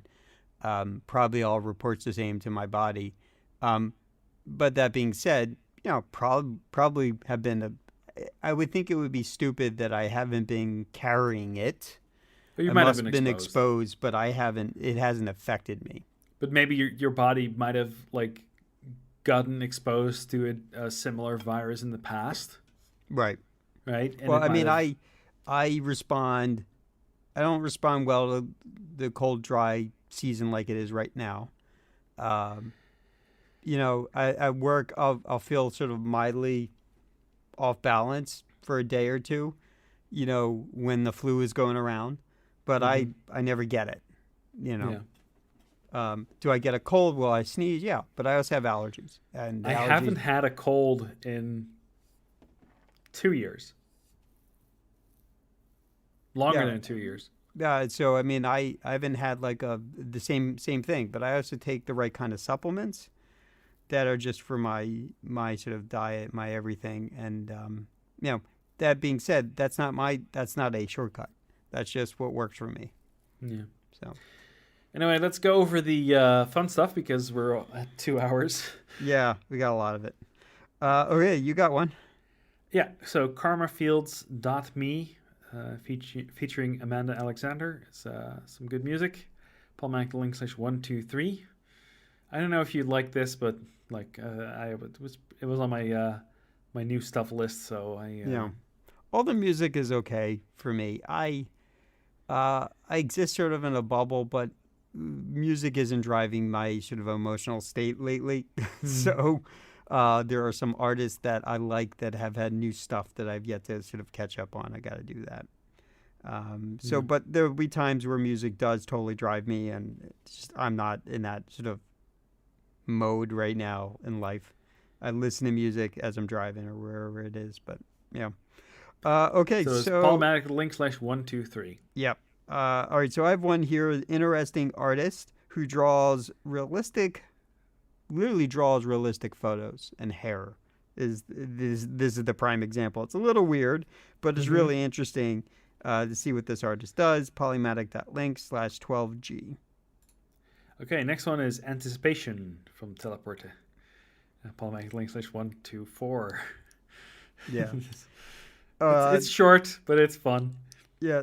So this is what I have is 3D printed eco-friendly homes, where they're basically sort of printing homes from, from dirt and stuff like that, from Earth. They call it just reference it as Earth, but polymatic.link/12H. Yeah, they basically use lots of rice parts to firm it up to make it sort of a clay-like stuff, Mm-hmm. and that doesn't get fired. But I think you can actually just you can chemically cause similar stuff to happen. So yeah, it's interesting. It's just it doesn't look to be a thing that will exist for very long because No, of the but a wear. lot of these things are also in the working process of building any kind of facility or building when we get to Mars or the moon or something like that. Okay, so the moon would be more problematic. Using existing materials and figuring out best ways to cultivate building structures out of existing material that's sort of on your planet. In this case, it's a little different because it's on Earth. Yep. Polymatic link/12H. Yep. Okay, next one is themes. This is an older video from CGP Grey, but I think it's at the beginning of the year. It might be good to have a look at this. Polymatic link/125 about yearly themes, and maybe not just yearly. Yeah. It's setting a good habit. Uh huh. Yeah. Year of Uh, health for me. yeah. Okay, so this is I thought it was kind of interesting. Lithophanes, 3D printed lithophanes, where you basically print out a physical 3D printed something, and it's the way sort of the light passes through. It's very interesting. I thought. Polymatic.link/12I, 12I. Yep. And then there's a new album from Roixop coming out, which is something I really like. And they haven't made any new albums in years. And they actually said they were never doing another album, so And yet uh, here you go. there you go. So there's a new track, Nothing But Ashes. Roixop. Probably the album's probably called Profound Mysteries, but like anyway, Polymatic link/126. So I have one that's I thought it was just interesting. I guess it came out of CES. Renting satellites. These are basically little CubeSats that you can rent like 10 minutes on. I don't know what you do with that. I don't know who's that available to. Probably not John and Alan. It I'm sure depends it's on what probably the to what the like price is. yeah, and then what's that? But scientific community and stuff like that. You're not going to be able to spy on your neighbor real time, that kind of thing. Polymatic.link/12V as in Victor. Okay. Speaking of cubes, a LED cube, Polymatic link/127.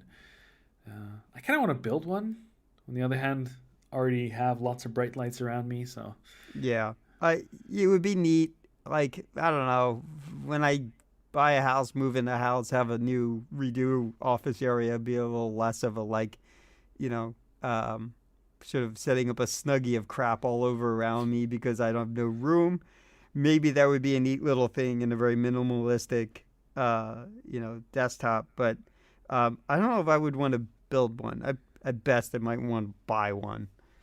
At yeah. best. So I made so recently I bought a kit from somebody who makes like LED hexagonal shaped panels Mm-hmm. So you can put like LEDs in there, and they're blinking LEDs, so they blink on their own. It's called a supercomputer, Right. and Yeah. this is like from the big Clive Yeah. area of people. So yeah, it's funny because it's like it looks like one of those Stargate supercomputer like behind the scenes like panels. Mm-hmm. Yeah, it's kind of funny. And this really goes into that same type of area because it uses like a LED like NeoPixel style panel with very big pixels. Mm-hmm. So yeah, it's a good one. Polymatic Uh, Collections 127. yeah. All right. So this was. I just thought it was funny. I'm just calling it your Wi-Fi password. When you got to share it with people. Polymatic.link/12K. 12K. Wow, Yeah. that's a high resolution. But it's not because it's on TikTok. Yeah. That's Um, true. I think most of your links are from TikTok these days. Yeah, lately, because that's where the sort of most variety of interesting things going on. On YouTube, it's really you I follow people or you follow a thing, and YouTubers aren't doing something interesting. The most interesting, moving things of variety or novelty is happening on TikTok right now. Yeah. Well, I removed my account. I was like, this website is not interesting for me. Not just website, but like the mobile app. It's like it's just not for me. There's too much crap happening there. Yeah. Um. So there was a video. I think it was from like a year ago, like half a year ago, about Apple AirTags and how to dump the firmware from there, which is kind of cool. Polymatic link /12F for Yeah. that. Okay, so new Tesla update, the holiday update included a thing called Light Show, and then they use, I guess, X lights, and so you can pull that down on GitHub and you can make your own light show if you want. Program the car, and I think the light show that is available is different on each model because if you line all those cars up and you sort of sync them up, they all sort of play the light show together and they're different parts of the light show. So because people can pull down X lights and, Tesla's told people how they could, put that on the USB drive and get that running. Happened to be this guy and his neighbor basically put something together. And yep, I just call it Tesla Dance Off. Polymatic.link/12M. There are literally a bunch of websites that just allow you to download the light shows, which is kind of cool. I can tell you it's not really interesting on my particular car because when they first did this, it was an Easter egg that was programmed into the Model X, and if you had the Gold Wing model on the Model X, it will open and close the doors for you automatically, so there's control over the whole door.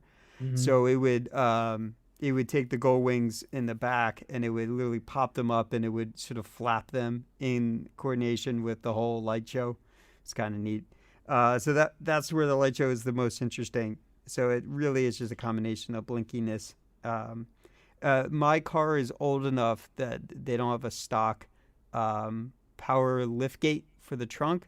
My car has it now because I had it modded. But my car doesn't know that it has it, right? And the 2021 models have it. So that's integrated where it pops the trunk and it controls the height of it as it's sort of its version of flapping and stuff like that. So, yeah, it's kind of neat. If it's neat, it's not really. But, it's a thing you can do if you really want to spend an extraordinary amount of time dealing with it. So, yeah. Okay, so Stardew related. Robin upgrades your house. This channel has been showing up in my YouTube homepage for a while now. It's really bad animation. I think you're just doing some right. sort of automatic animating Yeah, style tunes stuff. or something. Yeah. Yeah. So Paul making link /128. It looked funny because this is something I've run into a couple of times. It's like Yeah, but you go to sleep, right? You don't sit there and wait until the next morning, right? Your character will be forcibly put to sleep anyways, so yeah. There's also a video about the mayor showing up at your house, looking at the bin, the cell bin. Oh yeah, yeah, yeah. Yeah, and then he like, there's so many fish in here. Well, Anyway, yeah, and it yeah. lasts more than a day. Anyway, I'm Polymatic.media/128 for that. yeah. Again, more stuff on TikTok. There's a bunch of people that sort of go on Google Maps and they find stuff. The irony is that someone Street View team had to go there for this to be caught. But this is the Star Wars set in Morocco. Polymatic.link/12W. Okay.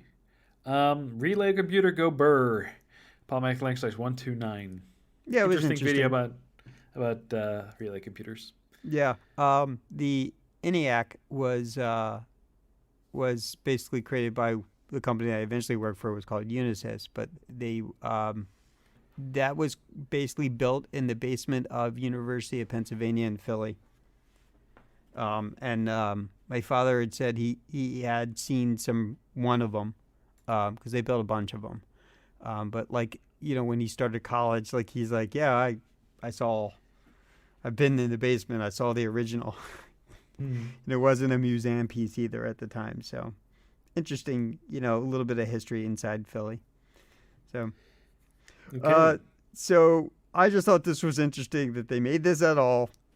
Moonshine Pickles. Polymatic.link/12L. And it's not good for you. No, it's not good for you. But Uh, alcoholic pickles. I so mean, not good for seriously. you as a diabetic. Oh, definitely not good for you from the sodium, and definitely not, yeah, just in general, not good for you. Yeah. Okay, so why do you get dark circles under your eye? So Polymatic.link/12A. Yeah, I know. Well, but it's part of sort of being diabetic. It's part of not sleep. It's also part of iron deficiency. I don't really have iron deficiency. It's just I really just don't regulate enough good sleep. There have been few times where I get a lot of sleep and they basically almost disappear for me. Yeah. Anyway, it's also about like rubbing your eyes. Oh So yeah, yeah, sure, that too. That's not my yeah. problem. Anyway, so Polymatic.link/12A. Yeah. Hank Green to the wind. Yep. All right. I know you already like this. They have stuff on YouTube and TikTok. I already know you're a fan. But I thought it was funny. Trit is just the best. Polymatic.link/12O. I just named it Careful. Yeah, that's O as the letter. Yeah, O is an orange. Okay, so there's some more music coming out. There is a new album from Stromae. I don't know if I pronounced that right. L'Enfer, which is basically translates to hell. Polymatic.link/12B. And if you watch this and you don't understand the word of French like I do, well, actually I do understand some French, but like my French is really limited. So if you turn on the subtitles, Oh, subtitles. Yeah, I didn't do so that. subtitles work. But like, yeah, it's an interesting song, and the lyrics make it extra sad and stuff. So Polymatic.link/12B. Hmm.